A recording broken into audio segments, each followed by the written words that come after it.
Uh-oh. The Eagles only got one more day to make this defensive decision after a big-time defensive draft. Meanwhile, a Dallas Cowboys draft pick literally calls out an Eagles All-Pro. But that's not all. Quinyon Mitchell with a bold statement. Plus, we go over the latest on Dallas Goedert, who just might sign a team-friendly deal. We also break down the Eagles' last 6 draft picks and how they found the gem that was third in the nation in sacks in 2024 with pick 209. What is going on, everybody? I go by Philly Mike, and this is the Philly Talk Podcast. If you rock with our Philadelphia Eagles, hit the like button, subscribe to the channel, and turn on that notification bell so you don't miss the videos. So after an amazing 2025 NFL draft, I'm talking even players we selected after the 4th round, including our last pick in the NFL draft, who was an absolute steal.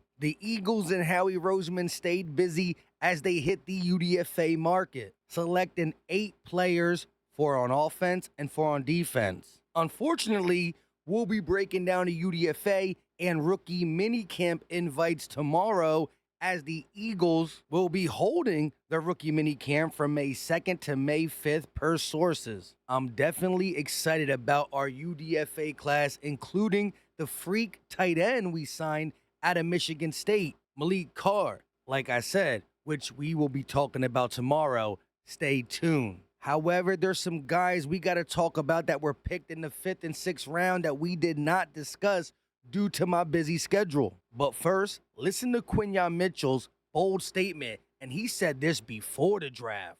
Hey, so any thoughts on the new changes with the roster? Y'all still the favorite for me in the NFC. Oh yeah, we gonna run it back for sure. I was telling my dog, like, this been the craziest offseason ever, like, in the whole league. I feel like I hear somebody going here, somebody going there, man. Yeah. But I feel good, I feel like, we gonna run it back again, got the leaders to do it and all that. So, man, I feel like we got all our coaches stayed too. So I feel like, man, we gonna be good. We gonna be straight.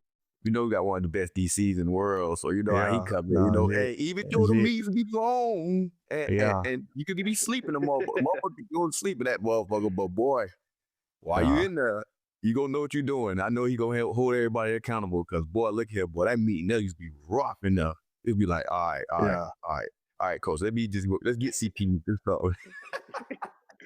Let's CP for a little bit. I loved hearing all what Quinyon had to say on Slay's pod, who deep down is still an Eagle, but both of them think that the Eagles are running it back. Meanwhile, the Cowboys' 1st-round pick is already calling out Eagles All-Pro D tackle Jalen Carter. The Eagles Time tweeted yesterday, Cowboys' 1st-round draft pick Tyler Booker on who he's most excited to match up with in the NFL, and he had one answer: Jalen Carter. In all honesty, I gotta watch more tape on Tyler Booker to see how good this kid is. But to call out or want to face All-Pro Jalen Carter is just crazy talk. This dude was destroying offensive linemen as a rookie. Then in year 2, made 1st-team All-Pro. He's the next Aaron Donald. He's as mean as they come on the field, and you out there letting him know that you want to match up with him before you even step on the NFL field. May I remind you, you play for the Cowboys. That means you see Jalen Carter twice a year for the foreseeable future. This was a very bad decision. JC, why not today, bro? Make you a mark, dog. I'm telling you, bro. I played against you. You that mother, bro. They're scared of you, bro. They are scared of you.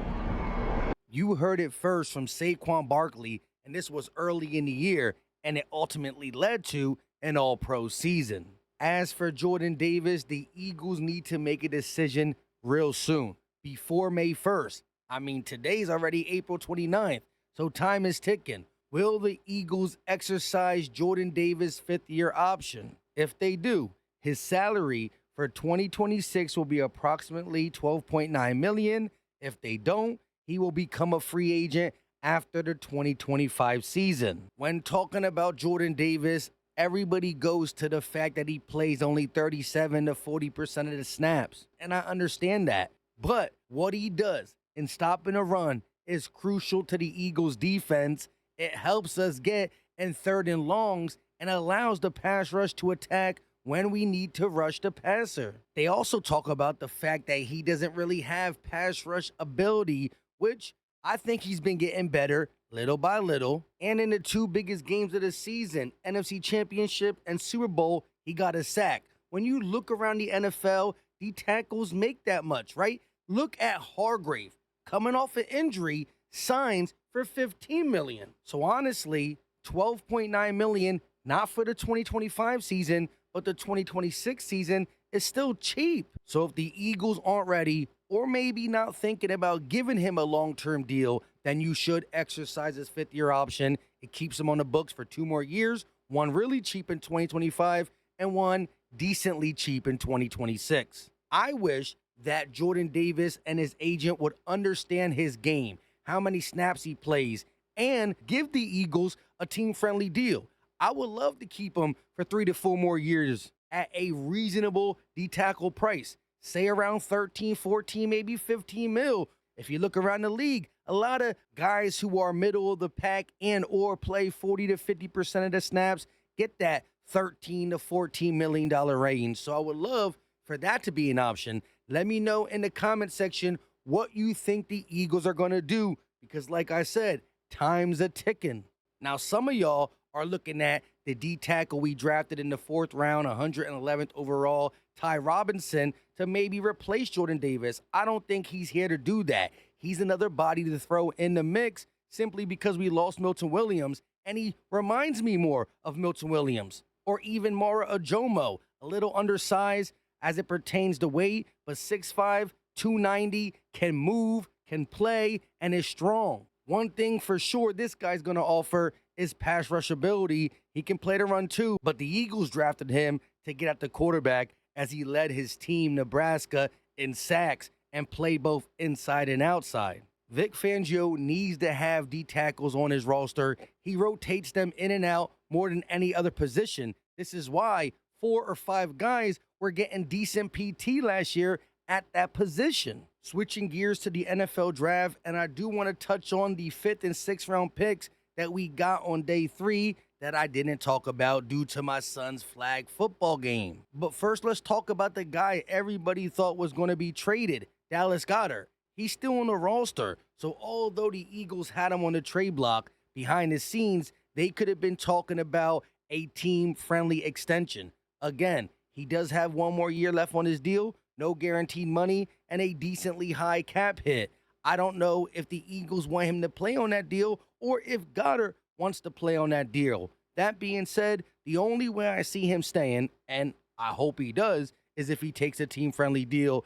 That would be in Goedert's best interest to at least run it back. But again, it's not easy to ask these guys to take team-friendly deals when he just saw Evan Ingram get paid a decent bag. I know people talk about his injury status, but he's always there in the big games. And let's be honest, he was our leading receiver in the playoffs. That just shows when we need him, not only is he playing, he comes through. Now let's get to the NFL draft. If you watch my last 2 videos, we talked about linebacker Jahad Campbell, safety Andrew Makuba, and D-tackle Ty Robison. I might mention them again, but we're going to go from the last pick backwards since I want to talk about this guy. The last pick of the draft, round 6, pick 209, Antwaun Powell Ryland, edge, Virginia Tech, who's 6'3", 258 pounds, and had 16 sacks in 2024, 3rd most in the nation. He is a speed rusher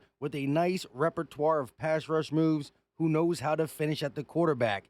In addition to 16 sacks in 2024, he had 9.5 sacks in 2023, which is ridiculous, impressive production for any player coming out the draft, let alone a guy in the 6th round. He's a guy I see making the roster. Absolute steal by Howie Roseman. It's a crowded edge room, but there's a lot of young guys, a lot of competition, but do not sleep on this player from Virginia Tech. Yes, he's a 6th round pick, but we've seen the Eagles draft some gems, not just late in the round, but also as a UDFA. I love this pick. The kid really turned up over his last 2 years at Virginia Tech, but this is what the Eagles said he did in 52 games, 29 starts, 117 tackles, 41 tackles for loss, 30 sacks, and 9 forced fumbles. Remember this kid's name. As for round 6, pick 207, Cameron Williams, offensive tackle out of Texas, who's 6'6", 317 pounds. Williams only had 16 career starts in college, and he played exclusively at right tackle. He's prototype size at 6'6", 317, with 34.5-inch arms and a massive 11 3/8 hands. However, he's a raw traits prospect who's going to need to develop in the NFL, but you can see the potential. Williams was expected to be drafted higher than where he landed in the 6th round. He was Mel Kiper's 125th ranked prospect. So you know where I'm going to go with this. Jeff Stoutland got himself a project, but a project with some upside. Also in round 6, Myles Hinton, offensive tackle out of Michigan, who's 6'7", 323 pounds. Hinton is the son of 7-time Pro Bowl offensive tackle Chris Hinton, a Colts 1983 first-round pick who played 13 seasons. Howie Roseman did say bloodlines are a bonus, but a minor factor in selecting players. Hinton has experience playing left tackle and right tackle at Michigan,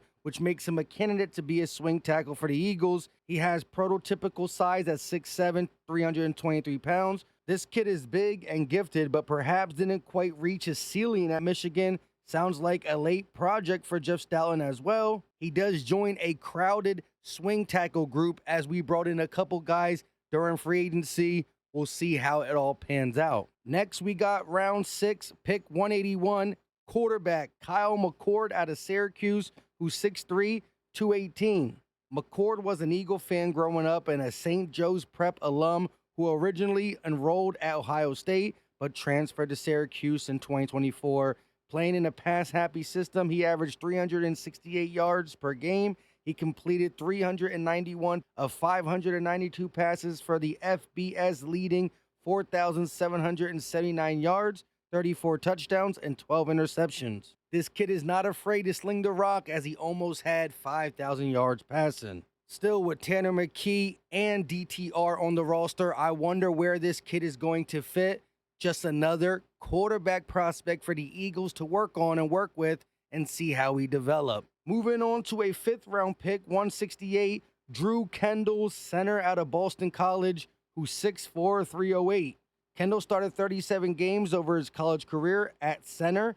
He has NFL bloodlines as his father, Pete Kendall, who was a Seahawks first-round pick in 1996, played 13 seasons. Howie Roseman had this to say about the new center. You talk about somebody who's made to play in the NFL. Obviously, his dad was a first-round pick. It's hard to find. It's a center-deficient league, and there's not a lot of centers on draft boards. It wasn't a need. We thought this was the best player on the board and a guy who fits what we're trying to do. As you can see, just watching the film, Boston College used Kendall's athleticism, putting him on the move to the perimeter and the second level, similar to what we've asked Jason Kelce and now Cam Jurgens to do.